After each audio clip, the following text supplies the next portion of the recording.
A verdade sobre fundos imobiliários que não querem que você saiba. Depois que eu li esse livro aqui, que me fez refletir muito sobre o meu modo de como eu enxergo os investimentos. Eu recomendo muito a leitura desse livro aqui, tá? Ele é bem extenso, mas vale muito a pena. Eu estou relendo ele e eu estou redescobrindo coisas incríveis. E ao longo da minha jornada de investimentos, eu sempre gostei primeiro da aventura, que eu acredito que todo mundo, não diria todo mundo, mas uma grande maioria de investidores começaram dessa forma, que foram pelo mini índice, mini dólar. Muitos conheceram o mercado financeiro através do mini índice, mini dólar, principalmente a época que eu venho ali, 2012, 2015, depois 2020, muita gente entrou no mercado financeiro com essa promessa, né, de dinheiro fácil no mundo do day trade, né? Quem aí não gostaria de pagar o seu cafezinho no meio da tarde só pegando o seu celular e fazendo uma única operação, né? Seria o melhor dos mundos se fosse verdade, não é mesmo? E fato é que 2020, 2021, muita gente entrou no mercado financeiro com essa falsa promessa de dinheiro fácil. E aí, obviamente, as pessoas vão se dando conta de que não é fácil, precisa estudar e estudar muito. E hoje, graças a Deus, tem muita informação de qualidade aqui no YouTube. E se vocês pegarem os meus vídeos antigos aqui desse canal, eu falo bastante sobre fundos de investimento, onde eu tinha a minha carteira de fundos imobiliários. Ou seja, não estou aqui demonizando nem nada, mas e eu já investi. Então eu tenho uma certa propriedade em falar o que eu vou falar neste momento, tá? O porquê, né? A verdade que eles querem que você não saiba sobre fundos imobiliários. E foi algo que eu descobri após ler esse livro, reler esse livro, que é algo que eu já fazia com os meus clientes e eu fazia na minha carteira de investimentos e que eu sempre multiplicava a minha carteira de investimentos e eu cheguei a multiplicar várias carteiras dos meus clientes na época que investiam em ações, mas aquele cliente que não investia em ações e que gostava de ficar só em renda fixa e fundos imobiliários, essa carteira nunca se multiplicava.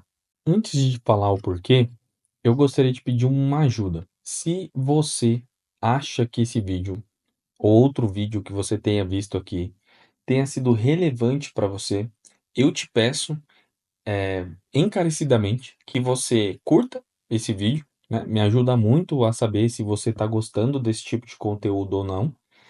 E se inscreva no meu canal. Cerca de 98% das pessoas que assistem os meus vídeos não são inscritos ainda no meu canal. Então eu queria muito chegar aí aos 500 inscritos até o final do mês e eu gostaria muito da sua colaboração se esse vídeo estiver te ajudando de alguma forma. Mas voltando ao tema central do vídeo, eu fazendo, né, a reflexão de por que que as pessoas que investiam em renda fixa e fundos imobiliários não conseguiam multiplicar os seus investimentos como quem tinha uma carteira grande e sólida em ações, principalmente ali, né, lendo esse livro aqui do Jeremy Siegel, Investindo em Ações no Longo Prazo, que é um livro que eu venho relendo bastante, é que quando as pessoas começam a investir, elas não se atentam que o fundo imobiliário ele tem, né, taxa de administração. Muitas vezes, como o FOF, né, que é o fundo de fundos, ele tem é, várias taxas de administração. Então, se você investe em fundos imobiliários, sabe do que eu estou falando. Outro grande problema de um fundo imobiliário é que um imóvel ele não vai multiplicar várias vezes, né? Ou seja, todo ano ele não vai multiplicar o seu valor de aluguel. Pelo contrário, ele tem que seguir um índice, né? Geralmente ali um IPCA, um GPM. Então, o dono daquele imóvel ele não pode simplesmente cobrar R$ 10.000 de aluguel e no ano seguinte passar a cobrar R$ 20.000 de aluguel. Ele não pode fazer isso, né? Tem cláusulas ali no contrato que ele tem que seguir. Então, é difícil esse crescimento exponencial no aluguel. Outro ponto importante que as pessoas, a grande maioria dos investidores em fundos imobiliários, não se atentam ao fato de que o fundo imobiliário, quando você compra um fundo imobiliário, quando você investe num fundo imobiliário, se você tem ganho de capital nesse fundo imobiliário e por algum motivo você decide vender esse fundo imobiliário com lucro, ou seja, ganho de capital, você tem que pagar um imposto de renda de 20% sobre essa rentabilidade. Então vamos supor que você comprou MXRF11 a R$ 10, né? Porque ele tá a R$ 9 e R$ 10 eternamente. Desde quando eu me conheço por gente, ele segue esse preço. Mas por algum milagre, ele foi a R$ 20. Se você vender o MXRF11, R$ 2 é imposto. Te sobra 8. Não é ruim. Óbvio que não é ruim. Mas 20% de imposto é muita coisa. Ah, Daniel, mas se eu vender as ações acima de R$ 20.000 com lucro, tananã, eu ainda pago imposto. Sim, 15%. Se você ultrapassar o limite mensal de R$ 20.000. Se você não ultrapassar, você não paga nada. E os dividendos também são isentos como o fundo imobiliário. A diferença, assim, o único benefício que eu consigo ver num fundo imobiliário é o fato da renda mensal. É o único benefício que eu consigo ver. Só que uma empresa, ela pode te distribuir pouco dividendo ou nenhum dividendo, ou ela pode te distribuir muito dividendo, que é o caso da Petrobras em 2022, ela chegou a distribuir 66% de dividendo. Então, se você tinha R$ 1.000, você pegou R$ 666 de dividendos.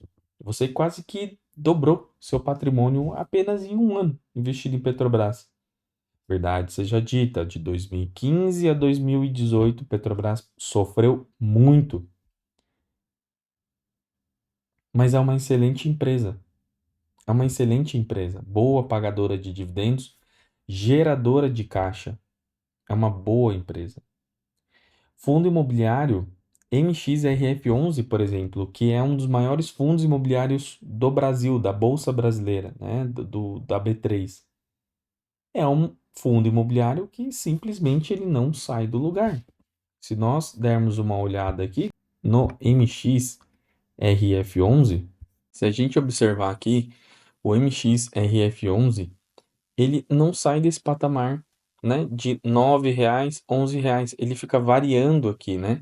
A gente tem ações que também costumam variar nesse sentido, né? Vamos pegar aqui, ó, Itaúsa, cotação, também costuma variar nesse sentido, ó. Vamos pegar aqui somente os últimos 5 anos, R$ 7 e R$ 11. Então, a gente tem ações que se comportam muito parecido com o fundo imobiliário, né? Mas quando a gente se afasta desses fundos imobiliários que não são tão interessantes assim, por exemplo, G11, que é um excelente fundo imobiliário, mas que eu não invisto, né? Olha aqui, ó, ele não sai do lugar de 90 a 100, de 90 a 100, fica lateral. Então, assim, o ideal é que a gente procure excelentes investimentos. Vou dizer aqui novamente, Petrobras. Daniel, mas o problema de Petrobras é ali a política. Concordo. Ele saiu de 20, veio a R$ 30, R$ 42, ou seja, ele dobrou o seu patrimônio em 2 anos, sem contar os dividendos. Aqui, ó, um crescimento de 100, quase 100% em 2 anos. Vamos dar uma olhada aqui?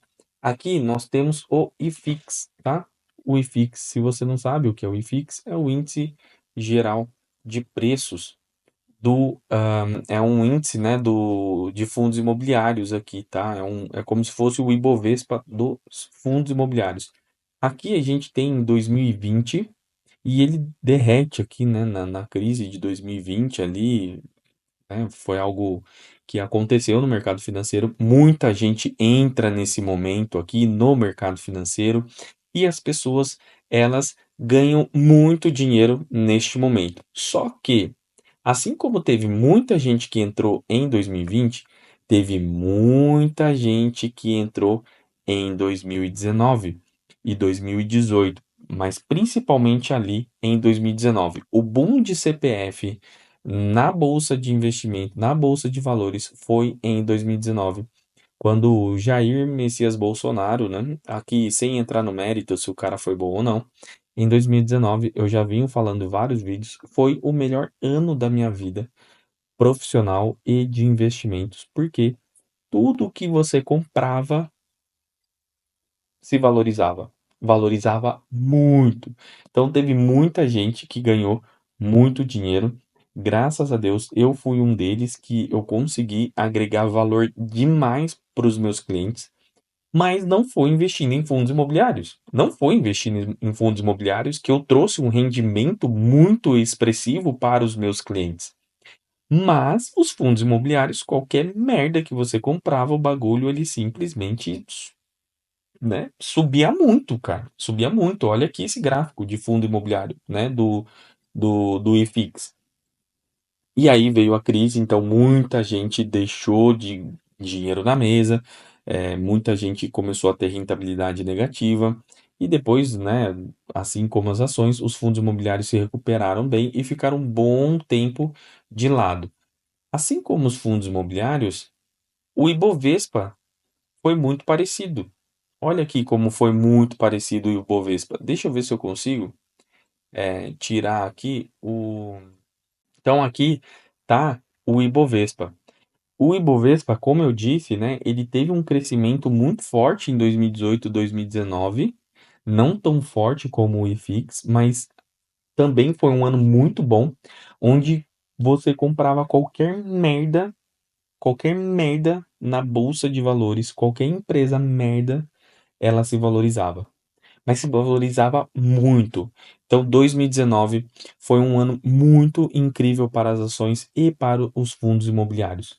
Só que diferente de muitos fundos imobiliários, diferente de muitas ações, perdão, diferente de muitos fundos imobiliários, as ações ela teve o seu efeito multiplicador. Ela se valorizou mais do que 100 vezes. Então, ó, nós tivemos Eternit que saiu de um e pouco, R$ 2 para 30. Via Varejo, que saiu de R$ 4 para 20, né? VAR é 20. Quem não ouviu esse bordão há muito tempo, né? A gente teve, que mais? Petrobras, que foi valorizado pra caramba ali. A gente teve Vale, a gente teve, enfim, teve várias ações que saíram de um valor e multiplicou esse seu valor, tá? Diferente do fundos imobiliários, por exemplo.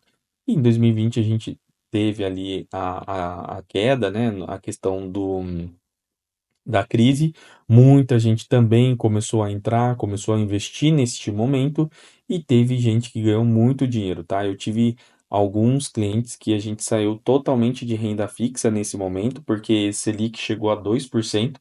Nós compramos muitas ações aqui e eu vi os meus clientes dobrarem, alguns triplicarem os seus investimentos somente nesta alta aqui, tá? Depois o Ibovespa fica lateralizado e agora ele começa a voltar a atingir novos patamares, né? Perceba que ele já está acima do período ali de 2020, né? Da máxima de 2020, 2019. Então, o que é algo muito bom. A gente vê aí o nosso Ibovespa ganhando valor acima já, né? Operando acima dos tempos de crise, o que é muito bom. Então, quando a gente coloca aqui comparado com o IFIX, a gente percebe que o Ibovespa ele sempre tem ali um momento maior, né, de ganho de valor, né? Se a gente colocar aqui, ó, deixa eu trazer um pouco mais para cá. Olhando aqui, ó, nesse gráfico aqui, perceba o crescimento do Ibovespa e a lateralizada aqui do IFIX, né? Ele chegando até cair aqui em algum determinado momento, né? Alguns determinados momentos. E assim, o que eu quero trazer também, outro ponto que eu quero chamar muita atenção é que as ações, né, elas têm esse poder, esse efeito multiplicador que os fundos imobiliários não têm. Para mim, a grande vantagem é o efeito renda que o fundo imobiliário possui, mas de todo o resto eu não vejo nenhuma vantagem. Nenhuma vantagem. Você pode diversificar, você pode criar uma carteira de dividendos de ações, por exemplo, né? E você capturar esse efeito multiplicador que as ações possuem. Uma coisa que me chama muita atenção e que eu gosto muito das ações é que você está participando da economia real. Então, as ações, ela tem esse poder de capturar a inflação. Então, no longo prazo, somente as ações têm o poder efetivo de te garantir a proteção de compra contra a inflação. O fundo imobiliário, se você não pega essa sua renda e você reinveste boa parte no próprio fundo imobiliário, no longo prazo, você não garante o seu poder de compra. E assim, vamos ser honestos, fundos imobiliários é renda variável. Você está correndo o risco de renda variável. Logo, você quer rentabilidade de renda variável. Então, se você está correndo um risco elevado por um ativo, por um investimento, você tem que ter uma rentabilidade compatível com aquele risco. Não faz sentido você investir num fundo imobiliário, não faz sentido você investir em renda variável